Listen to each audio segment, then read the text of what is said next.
Hello students, आज हम पढ़ेंगे ग्रुपिंग ऑफ सेल्स। इससे पहले हमने पढ़ा था कॉम्बिनेशंस ऑफ सेल, जहां हमने दो तरह के कॉम्बिनेशन सीखे थे, series combinations and parallel combinations of cells. आज हम पढ़ने जा रहे हैं grouping of cells. In this segment we connect so many cells 1 2 3 4 5 6 and so on, यानी we are taking a constant number n cells।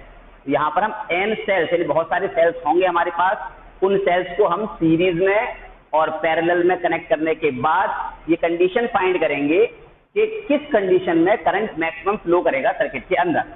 तो सबसे पहले हमारे पास सीरीज में है, तो यहाँ हमने कंडीशन अप्लाई करते हैं, ये n सेल्स हम ले लिया करते हैं,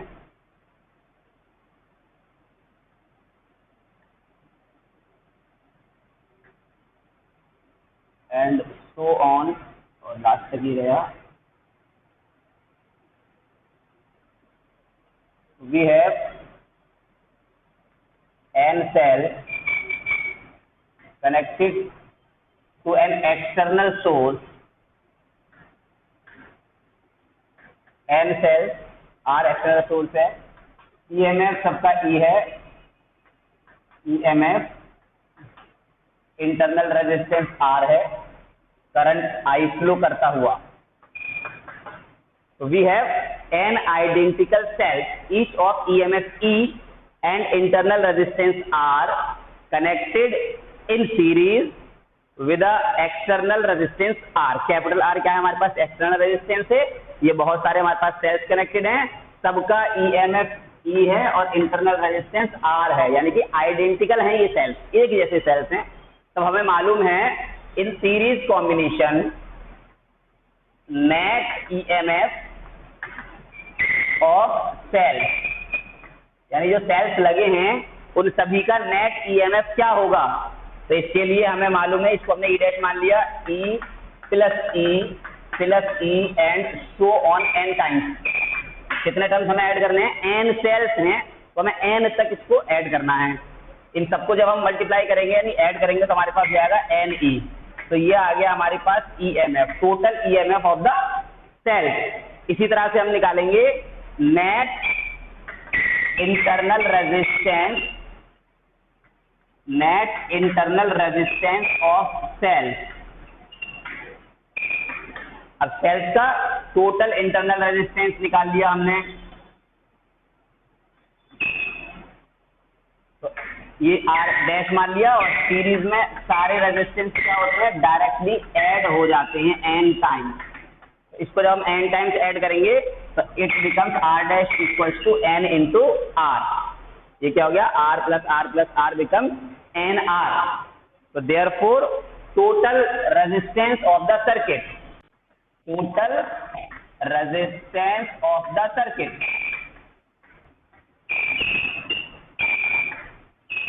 अब सर्किट का टोटल रेजिस्टेंस फाइंड करना है हमें। देखो ये सारे के सारे R जुड़े हुए थे सीरीज में, तो R प्लस R सीरीज में जोड़ दिया हमने, सारे इंटरनल रेजिस्टेंस हमने जोड़ दिए यहाँ पर। अब ये इसके साथ किस कनेक्शन में जुड़ा हुआ है? तो ये वाला इसके साथ पूरा सीरीज में जुड़ा हुआ है। तो जब मैं टोटल रेजिस्टेंस निकालूंगा इस सर्किट का, तो ये सीरीज के जो इंटरनल रेजिस्टेंस हैं ये इस एक्सटर्नल रेजिस्टेंस के साथ सीरीज में ऐड कर दिया जाएगा। तो ये हमने R डैश मान दिया, ये हो गया R प्लस R डैश, यानी कि R प्लस NR। ये क्या आ गया हमारे पास? Total resistance of the circuit. तो therefore current in the circuit, अब सर्किट में करंट कितना फ्लो करेगा? तो करंट फ्लो करेगा I इक्वल्स टू, करंट का फॉर्मूला होता है, अगर ओम्स लॉ हम देखते हैं तो I equals to V upon R। क्या होता है? I equals to V upon R, Ohm's law की हेल्प से। V का मतलब होता है total voltage.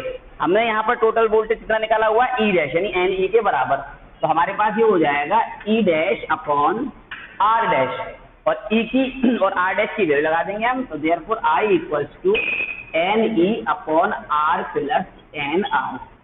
This is the formula for the current. तो ये कॉम्बिनेशन ऑफ n सेल्स में करंट आ गया। ये हमारे पास क्या आ गया? इतना टोटल करंट फ्लो करेगा हमारे पास इस सर्किट में। तो करंट निकालने के लिए हमने क्या किया? सबसे पहले हमने टोटल रेजिस्टेंस निकाला इस सर्किट का। तो उसके लिए हमने पहले सीरीज में जुड़े हुए सेल्स का EMF जोड़ दिया, R plus R and so on. अगर हमारे पास 10 सेल जुड़े होते तो R प्लस आर करता तो 10R हो जाता, 20 जुड़े होते तो हम R plus R plus R plus करते तो 20 इंटू आर कर देते।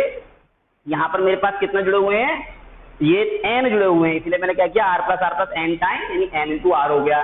इसी तरह से EMF मैंने ऐड कर दिया E प्लस E और आगे बढ़ते चले गए तो क्या हो गया, ये n इंटू E हो गया। ये टोटल EMF आया था, ये टोटल इंटरनल रेजिस्टेंस आया था। टोटल रेजिस्टेंस निकालने के लिए इंटरनल और एक्सटर्नल को ऐड कर दिया क्योंकि सीरीज में थे। ये सारे के सारे इंटरनल रेजिस्टेंसेज हैं, इसके साथ में ये एक्सटर्नल रेजिस्टेंस है और ये दोनों ही कैसे थे, सीरीज में थे, इसलिए हमने इन दोनों को ऐड कर दिया सीरीज में। ये हमारे पास टोटल रेजिस्टेंस आ गया सर्किट का। इसके बाद हमने करंट निकालने के लिए potential upon resistance I = V upon R और ये कंडीशन आ गई। अब यहाँ हमें फाइंड करना है कि करंट मैक्सिमम कब हो गया। ठीक है, इसको मिटाना चाहते हैं हम, यहाँ से इसको हम मिटा देते हैं। अब हमारे पास केस 1 आता है, तो केस 1 की कंडीशन, केस 1 है हमारे पास। केस 1 में हमने क्या किया, हमने ये माना कि ये एक्सटर्नल रेजिस्टेंस इंटरनल रेजिस्टेंस से बहुत ज्यादा है, यानी कि if R is very very greater than NR, तब हम क्या करेंगे, ये इंटरनल रेजिस्टेंस को हम नेग्लिजिबल मान सकते हैं क्योंकि हमारे पास एक्सटर्नल रेजिस्टेंस की वैल्यू बहुत ज्यादा है। तो हमने इसको क्या किया, इसको नेग्लिजिबल मान लिया।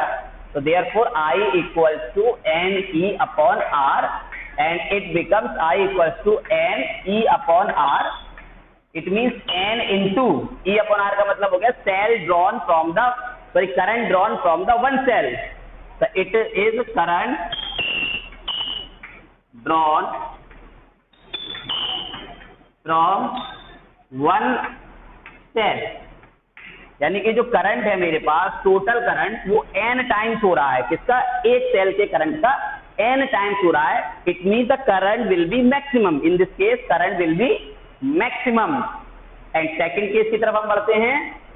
दूसरी कंडीशन हमारे पास ये हो सकती है, तो दूसरी कंडीशन आती है हमारे पास, केस सेकंड आता है if R is very very less than NR।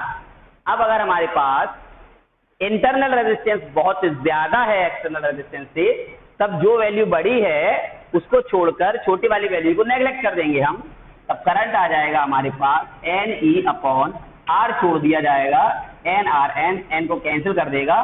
I = E upon R means current given by one cell. ये सिर्फ एक सेल की वजह से मिलने वाला करंट है। तो यानी कि जब मेरे पास एक्सटर्नल रेजिस्टेंस की वैल्यू इंटरनल रेजिस्टेंस की वैल्यू से बहुत ज्यादा है, तब सीरीज कॉम्बिनेशन में करंट क्या होता है, मल्टीप्लाई हो जाता है। और जब मेरे पास एक्सटर्नल रेजिस्टेंस की वैल्यू इंटरनल रेजिस्टेंस से बहुत कम है, तब मेरे पास करंट कितना रह जाता है, सिर्फ एक सेल की वजह से जो करंट मिलेगा। तो in this condition we can say that if we have an identical cell such that if their internal resistance is less than the external resistance, then we can get the maximum current in series combination। तो हम series combination में maximum current तब find कर सकते हैं जब हमारे पास internal resistance की वैल्यू एक्सटर्नल रेजिस्टेंस की वैल्यू से कम हुआ करती है।